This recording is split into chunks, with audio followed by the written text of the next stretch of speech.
পৃথিবীর মানচিত্রে রয়েছে এমন একটি স্থান যেখানে ধনী গরিব, কালো সাদা, রাজা প্রজা সবাই একই কাতারে দাঁড়ায়, যেখানে গেলে মানুষের হৃদয় শান্ত হয়ে যায়। এটি এমন একটি ঘর যাকে ঘিরে প্রতিদিন হাজার হাজার মানুষ তাওয়াফ করে, আর কোটি কোটি মুসলিম নামাজের সময় এই ঘরটির দিকে মুখ করে দাঁড়ায়। এই ঘরটি শুধু ইট পাথরের কোনো স্থাপনা নয়, বরং একটি বিশ্বাসের প্রতীক, মুসলিম উম্মার ঐক্যের কেন্দ্র। হাজার বছরের ইতিহাস, নবীদের স্মৃতি এবং অসংখ্য মানুষের আবেগ জড়িয়ে আছে এই পবিত্র স্থানের সাথে। আর হ্যাঁ, এটি পবিত্র কাবা শরীফ, অর্থাৎ আনসিন ব্লু প্ল্যানেটের এই ভিডিওটিতে আমরা আজকে জানব বিশ্বের সব থেকে পবিত্র স্থান কাবা শরীফ সম্পর্কে।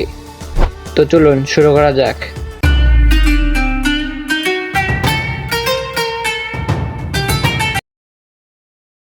পবিত্র কাবা শরীফ অবস্থিত মক্কা শহরের একেবারে কেন্দ্রস্থলে। এই শহর সৌদি আরবের পশ্চিম অঞ্চলে অবস্থিত এবং এটি ইসলাম ধর্মের সবথেকে পবিত্র স্থান হিসাবে পরিচিত। আর কাবা শরীফ সরাসরি অবস্থিত মসজিদুল হারামের মাঝখানে। এটি পৃথিবীর একমাত্র স্থান যাকে কেন্দ্র করে মুসলিম উম্মারা 5 ওয়াক্ত নামাজের দিক নির্ধারণ করেন, যাকে বলা হয় কিবলা। আর ঠিক এই কারণেই এটি বিশ্বের সবথেকে পবিত্র স্থান হিসাবে বিবেচিত। কাবা শরীফ আল্লাহর ইবাদতের জন্য প্রথম নির্মিত ঘর। প্রথম নির্মাণের পর এটি বিভিন্ন সময়ে ক্ষতিগ্রস্ত হয় এবং পরবর্তীতে তা পুনর্নির্মাণ করা হয়। তবে এর সবথেকে গুরুত্বপূর্ণ পুনর্নির্মাণ করেছিল হযরত ইব্রাহিম আলাইহিসসালাম এবং তার পুত্র হযরত ইসমাইল আলাইহিসসালাম। তারা নিজেরাই মূলত মরুভূমির মাঝখানে দাঁড়িয়ে কাবা ঘরের দেয়াল নির্মাণের কাজ করেন এবং তারা কোনো আধুনিক প্রযুক্তি ব্যবহার না করেই এই নির্মাণ কাজ করেন, কারণ এটি শুধু একটি স্থাপনা নয়, বরং মহান আল্লাহ তাআলার প্রতি আত্মসমর্পণের একটি প্রতীক। আর কাবা নির্মাণের সময় তারা একটি বিশেষ দোয়া করেছিলেন, যাতে মহান আল্লাহ তাআলা তাদের এই কাজ কবুল করেন এবং ভবিষ্যৎ প্রজন্মকে সঠিক পথে রাখেন। এবং ঠিক এই সময়ে কাবার এক কোণে স্থাপন করা হয় হাজরে আসওয়াদ, যা অত্যন্ত পবিত্র পাথর। হাজরে আসওয়াদের বাংলা অর্থ হলো কালো পাথর। এই পাথর মূলত জান্নাত থেকে আনা হয়েছিল, তবে ইতিহাসের বিভিন্ন সময়ে এই পাথরটি ক্ষতিগ্রস্ত হয়েছিল এবং পরে সেটিকে সংরক্ষণ করা হয়। বর্তমানে এটি কয়েকটি ছোট ছোট অংশে বিভক্ত অবস্থায় রয়েছে, যা বিশেষভাবে সংরক্ষিত। এই পাথরটি হজ ও উমরা পালনকারীদের কাছে অনেক গুরুত্বপূর্ণ। এমনকি আমাদের প্রিয় নবী হযরত মুহাম্মদ সাল্লাল্লাহু আলাইহি সাল্লাম নিজেও এই পাথরকে স্পর্শ করেছিলেন এবং সম্মান প্রদর্শন করেছিলেন। বর্তমান কাবা শরীফটি মক্কার আশেপাশে থেকে আনা শক্ত গ্রানাইট পাথর দিয়ে তৈরি। এর প্রতিটি অংশ অত্যন্ত সুনির্দিষ্টভাবে তৈরি। কাবা শরীফের দেওয়াল শক্ত গ্রানাইট পাথর দিয়ে তৈরি, যা বহু বছর ধরে টিকে আছে। এর দরজা সোনার আবরণযুক্ত দরজা, যা খুব উঁচুতে স্থাপন করা, এবং বছরে মাত্র 2 বার এই দরজা খোলা হয়। আর কাবার উপরে থাকে কালো রেশমি কাপড়ের কিসওয়া বা গ্লাফ, যা প্রতি বছর পরিবর্তন করা হয় এবং এর মধ্যে সোনালী সুতা দিয়ে পবিত্র কোরআনের আয়াত লেখা থাকে। আর কাবা শরীফের ভেতরের মেঝে মার্বেল পাথর দিয়ে তৈরি এবং ভেতরের দেয়ালেও সুন্দর মার্বেল বসানো হয়েছে এবং বিভিন্ন স্থানে সুগন্ধি ব্যবহার করা হয়েছে।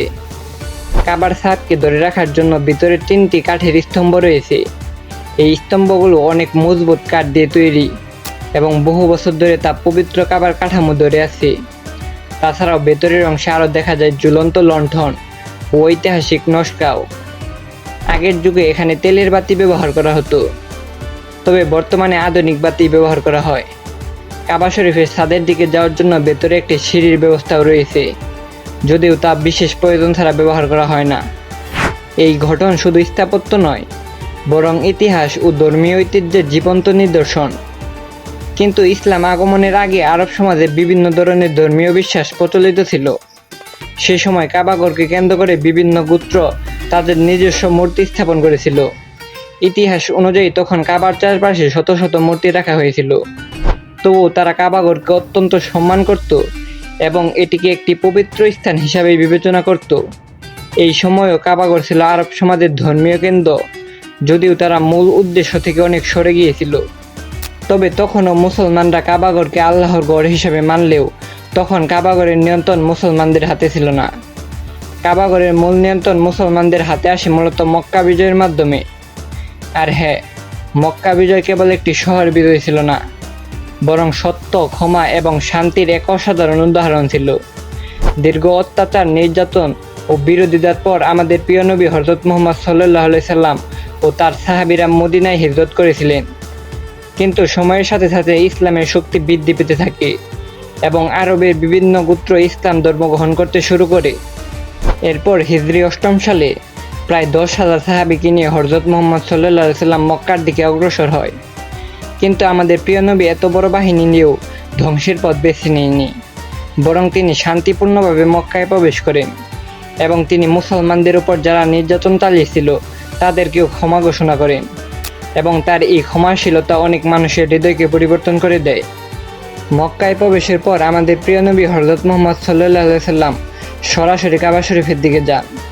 সে সময় কাবা শরীফের চারপাশে প্রায় ৩৬০টি মূর্তি স্থাপন করা ছিল, কিন্তু ইসলামের মূল শিক্ষা ছিল এক আল্লাহ তাআলার ইবাদত। তাই পবিত্র কাবাঘরকে পুনরায় তাওহীদের কেন্দ্র হিসেবে প্রতিষ্ঠা করা হয়। এরপর কাবার চারপাশে সমস্ত মূর্তিগুলোকে অপসারণ করা হয়। এই ঘটনাটি ইসলামের ইতিহাসের গুরুত্বপূর্ণ পরিবর্তনের মুহূর্ত ছিল, কারণ এরপর থেকেই কাবা শরীফ সম্পূর্ণভাবে মুসলমানদের ইবাদতের কেন্দ্র হিসেবে প্রতিষ্ঠিত হয়।